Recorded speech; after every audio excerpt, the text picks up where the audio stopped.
All right, so welcome back. This is still Hello Nigeria, and like Olive mentioned earlier on, we'll be speaking to HR experts on employability and employees and employers in Nigeria this afternoon. Now, to speak to us on this, we have a HR expert in the person of Ivie Ogbonmwan. Now, I'll just let you into her world a little bit. She's currently the Human Resources Manager responsible for strategies to attract, develop and retain talent for the ACT Foundation.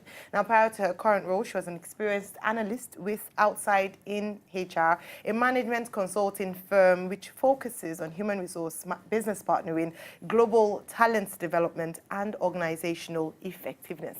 Hello, Ivie. Great to have you on the show. Thank you. Thank you. It's really good to be here. I think my first question would be, you have a background in law. Yes. You went to law school. You were called to the bar. Yes. What piqued your interest in HR?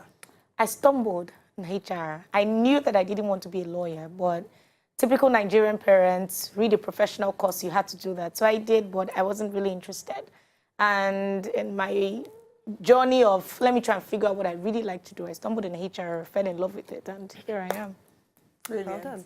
All right, now let's talk about the employment situation in Nigeria. I don't think it's not rocket science to know that we have an issue with employment, the rate of unemployment, and also the employability of graduates in Nigeria. Yes. Many people have spoken about this. But can you give us a quick snapshot of what the situation is right now in the employment scene? Okay, so to be quite honest, I would say that the challenge has always been the employability of people. We do have jobs.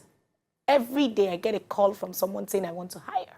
It can be something like a personal assistant, an admin officer, HR officer. Question is, do I have competent people? Do I have qualified people for these roles? Now, it's easy for us to say, oh, graduates, how can they not be employable? But when we look at the educational system, how can they be employable? We still have universities that are still working with curriculums that are 25 years old. The world has changed, it has evolved. Our current educational system, would we say that it's preparing people for the workplace? No. So that is the challenge. People go to school, study a course for 4 years, 5 years, come out of school, time to get a job, they are blank. They have no idea what to do. They don't even know how to apply for the job. They don't know how to write a resume. They don't know how to interview. But yet you say that they're not employable. How so would they you mentioned that they don't employable? know how to write a CV Yes. and all that. These are the things I want to ask now. Yes. What are, in the course of your working as a HR expert, what are some of the problems you've noticed that graduates all around Nigeria experience? So I think it's I would say that, I don't want to say that they are clueless, but I noticed that a lot of people don't put effort into what they're doing. Why do you need a resume? Your resume is your opportunity to put your best foot forward. That's what the company will see first before they get to meet you. But you send me a resume, and on your resume, I'm saying date of birth, local government area. What have you done work-wise? I can't see that. What job responsibilities have you carried out? I can't see that. So people tend to, let me just put something together, let them just know about my name. If they wanted to know your name, it's easy for them. What they want to know is what work experience, what values are you bringing to the organizations? And current candidates do not put in that effort. All right, so for you as a HR expert, what's your model resume? What should it contain? Because some people are in the process, or you hear one day, oh, it mustn't be more than 2 pages. Yes. Other times they're like, oh, my expenses are more, so it has to be like 4 or 5 pages to impress employers. To be quite honest, there's no one size fits all. People forget that HR people who are going to see your resumes are different individuals with different preferences. Ayo may like somebody who is quick, sharp, 1 page. Olive may want more detail. So are you saying that if you send Olive a 1-pager, you're going to lose your job? So what I tell people is, let's create a balance. What do hiring managers really want to see on your resume?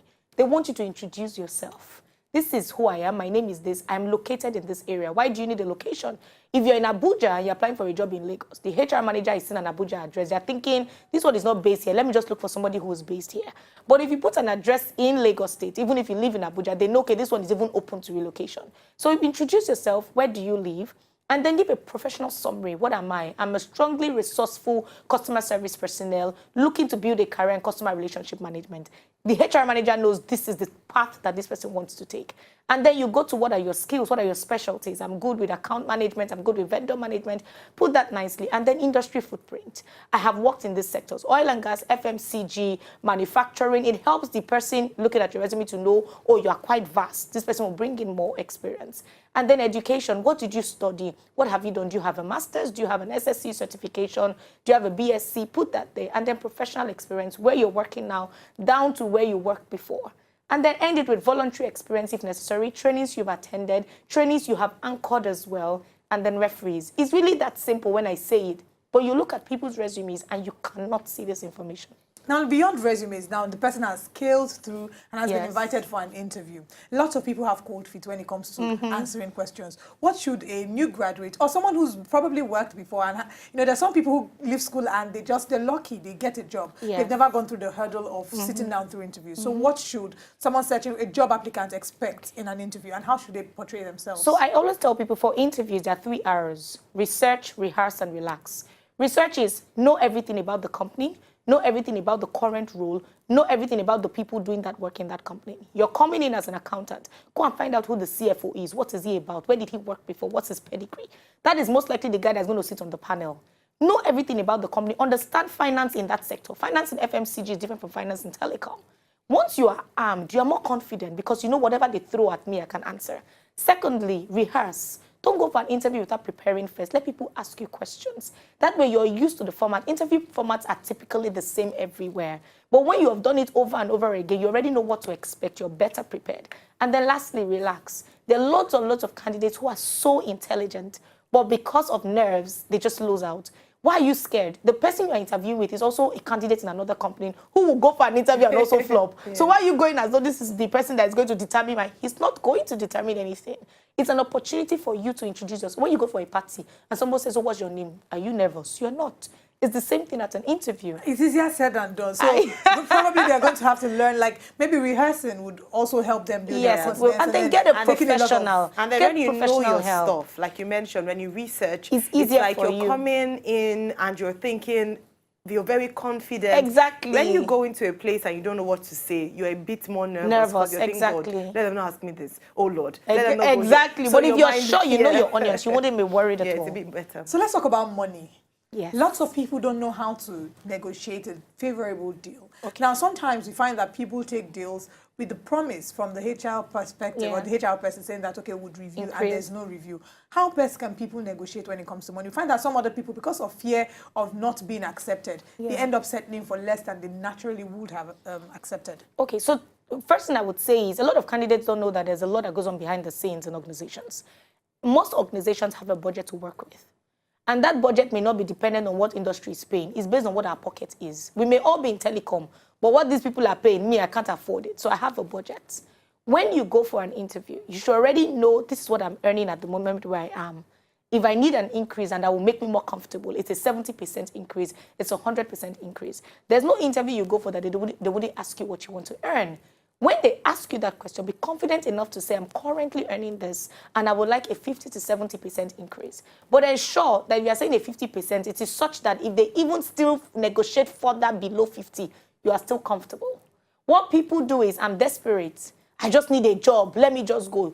You accept it, you go and you're disgruntled. There's no need. If you know money is the reason why you want that job, then stick to your budget. So I always tell people, go in with something in mind. Right now, I'm earning 200 monthly.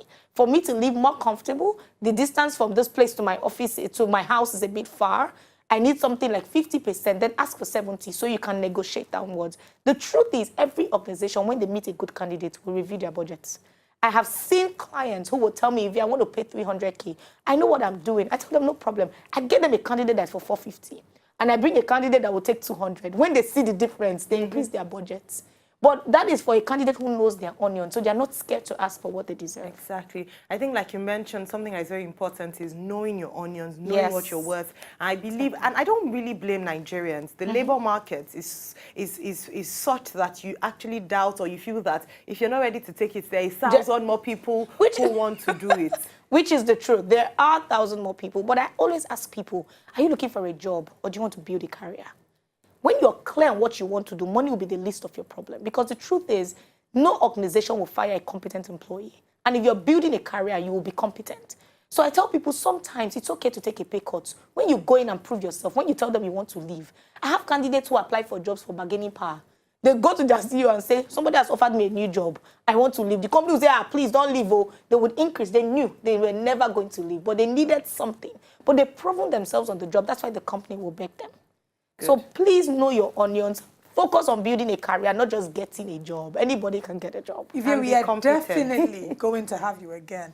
The words we're leaving you with: know your onions, focus on building your career, and then that's the way forward. Now you work with you're an HR expert and you help people do recruitment. Yes. For our viewers who are looking for work, please, competent people that know their onions. What is your social media handle? How can they contact you? Okay, so you can contact me on Iviechic, that's IVIECHIC on Instagram, or you can go to another page, White Collar Gist. We'll definitely get across to you because we really want to help people get jobs. So please contact us. We'll sort you out. Look at, and we're saying that there are no jobs in Nigeria, and someone is actually begging you there to are please jobs. send CVs. So if you're watching and you think that you've been idle for a while, or you probably are in a job you don't like, Ivie is the person to speak with. Reach her at Iviechic on Instagram and make sure that you do you also have coaching classes for those who want to learn? So what I tell people is get a career advisor. Okay. It's simple. Book a session. Career advisor will help you to steer your way and say this is what you should do. This is where you should look for jobs. This is how people still don't know how to look for jobs in Nigeria. People use job websites. Are you a career advisor as well? I am a career advisor. Perfect. So Ivie is the person to speak to. Send her a message on Instagram at Iviechic, and then you can take it up from there. Thank you so much for joining us. Thank you. We look forward to having you again. I'll be happy to come back. To enjoy more of these our Ogbonge videos when you just watch, press this button to subscribe on top of our YouTube page. You go love her.